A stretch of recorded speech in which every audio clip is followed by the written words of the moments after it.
নমস্কাৰ বন্ধুসকল অসমী ডিজিটেলৰ আৰু এটি নতুন ভিডিঅলৈ মই অনুৰাগে আপোনালোকক স্বাগতম জনাইছো বন্ধুসকল আজি মই আপোনালোকক এনে এখন দেশৰ বিষয়ে জনাম য'ত গ্ৰীষ্মৰ দিনত কেতিয়াও ৰাতি নহয় যিখন দেশ আয়তনত পৃথিৱীৰ 12 সংখ্যক বৃহত্তম দেশ কিন্তু জনসংখ্যা মাত্ৰ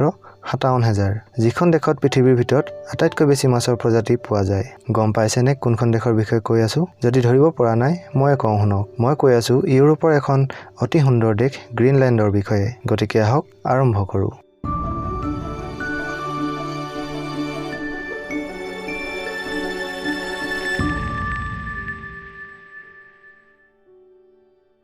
বন্ধুসকল ভিডিওটি যদি আপোনাৰ ভাল লাগে এটি লাইক কৰি দিব লগতে অসমী ডিজিটেল চেনেলটো সাবস্ক্ৰাইব কৰি ল'ব আৰু তাৰ লগতে থকা বেল আইকনটো দবাই দিব যাতে আমাৰ আৰু আহিব লগা নতুন ভিডিওবোৰ আপুনি সময়মতে চাব পাৰে বন্ধুসকল গ্ৰীণলেণ্ড বুলি ক'লে আপুনি ভাবিব পাৰে যে গ্ৰীণলেণ্ড এখন সেউজীয়া পাহাৰ বা গছ-গছনিৰে ভৰা এক সুন্দৰ দেশ হয় আপুনি ঠিকই ভাবিছে গ্ৰীণলেণ্ড এখন সুন্দৰ মনোমোহা দেশ কিন্তু আপুনি ইয়াত সেউজীয়াৰ হলনি দেখা পাব কেৱল হুবুৰ বৰফৰ দলিচা হয় এই দেশৰ 90% কেৱল বৰফে আৱৰি ৰাখিছে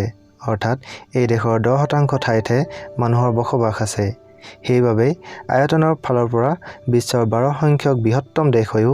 এই দেশৰ জনসংখ্যা মাত্ৰ 57000 আৰু ইয়াৰে 1/3 অৰ্থাৎ প্ৰায় 17000 লোক এই দেশৰ ৰাজধানী নিউয়ৰ্কত বাস কৰে বন্ধুসকল গ্ৰীণলেণ্ড দেশ ভৌগোলিকভাৱে উত্তৰ আমেৰিকাত অৱস্থিত যদিও ৰাজনৈতিক আৰু সাংস্কৃতিকভাৱে ইউৰোপৰ অংশ বুলিহে কোৱা যায় গ্ৰীণলেণ্ড আগতে ইউৰোপীয় দেশ ডেনমাৰ্কৰ অংশ আছিল 1979 চনত ডেনমাৰ্কে গ্ৰীণলেণ্ডক নিজৰ নীতি নিয়ম বনাবৰ বাবে অনুমতি প্ৰদান কৰে আৰু 2008 চনত গ্ৰীণলেণ্ডৰ নাগৰিকসকলে নিজৰ চৰকাৰৰ বাবে নিৰ্বাচনত ভোট প্ৰদান কৰে আৰু তাৰ পাছতে গ্ৰীণলেণ্ডৰ শাসন ব্যৱস্থা নিজ দেশৰ চৰকাৰৰ হাতলৈ যায় তথাপিও এই দেশ এতিয়াও ডেনমাৰ্কৰ সৈতে নিবিড় সম্বন্ধ অটুট ৰাখিছে আৰু যিকোনো বিপদে আপদে ডেনমাৰ্কে গ্ৰীণলেণ্ডক সহায় আৰু সহযোগ কৰি আহিছে এতিয়াও গ্ৰীণলেণ্ডত ডেনমাৰ্কৰ মুদ্ৰা প্ৰচলিত হয় যাক ডেনিছ ক্ৰোন বুলি কোৱা হয় এক ডেনিছ ক্ৰোনৰ মূল্য ভাৰতীয় টকাৰ হিচাপত প্ৰায় 12 টকা উল্লেখযোগ্য যে দ্বিতীয় বিশ্বযুদ্ধৰ পাছত আমেৰিকা যুক্তৰাষ্ট্ৰই এই দেশ ডেনমাৰ্কৰ পৰা কিনিব বিচাৰিছিল কিন্তু পাছত আমেৰিকা যুক্তৰাষ্ট্ৰই এই সিদ্ধান্ত সলনি কৰে বন্ধুসকল গ্ৰীণলেণ্ড পৃথিৱীৰ এনে এখন দেশ য'ত গ্ৰীষ্মকালত সূৰ্য কেতিয়াও অস্ত নাযায় আৰু ৰাতি 12 বাজিলেও বেলিৰ পোহৰত গ্ৰীণলেণ্ডৰ আকাশ উজ্জ্বল হৈ থাকে 21 জুন যি পৃথিৱীৰ আটাইতকৈ দীঘল দিন সেই দিনা এই দেশত নেশ্যনেল হলিডে হিচাপে পালন কৰা হয় বন্ধুসকল গ্ৰীণলেণ্ড এনে এখন দেশ য'ত এতিয়াও ৰেল চলাচলৰ ব্যৱস্থা নাই থাকিবনো কেনেকৈ যদি বৰফে সকলোবোৰ আৱৰি ৰাখে তাত ৰেল ব্যৱস্থাৰ প্ৰশ্নই নুঠে নহয় জানো এই দেশৰ মানুহবোৰে যাতায়াতৰ বাবে নাও জাহাজ আৰু স্কেটছবৰ্ডৰ ব্যৱহাৰ কৰে আপোনালোকে এই কথা জানি আচৰিত হ'ব যে এই দেশ পৃথিৱীৰ আটাইতকৈ কম পেট্ৰল ব্যৱহাৰ কৰা দেশ কাৰণ এই দেশত চাৰিচকীয়া বাহনৰ সংখ্যা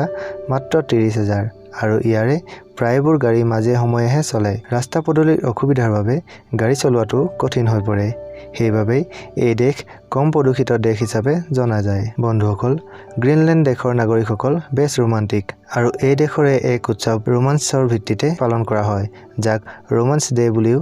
জনা যায় জুলাই মাহৰ 8 তাৰিখে এই দিৱস পালন কৰা হয় য'ত পতি-পত্নীসকলে ইজনে সিজনৰ সৈতে একেলগে থকাৰ আৰু জীৱন অতিবাহিত কৰাৰ প্ৰতিশ্ৰুতি প্ৰদান কৰে বন্ধুসকল আপোনালোকে জানি আচৰিত হ'ব যে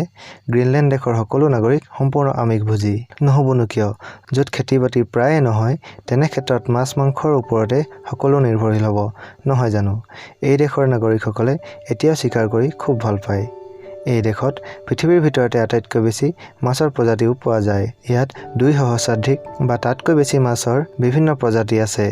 আৰু এই দেশৰ বেছিভাগ মানুহেই মাছৰ ৰপ্তানি কৰি নিজৰ জীৱিকা নিৰ্বাহ কৰি আহিছে মেৰিও ভালুক বা পোলাৰ বিয়েৰ গ্ৰীণলেণ্ডৰ ৰাষ্ট্ৰীয় পশু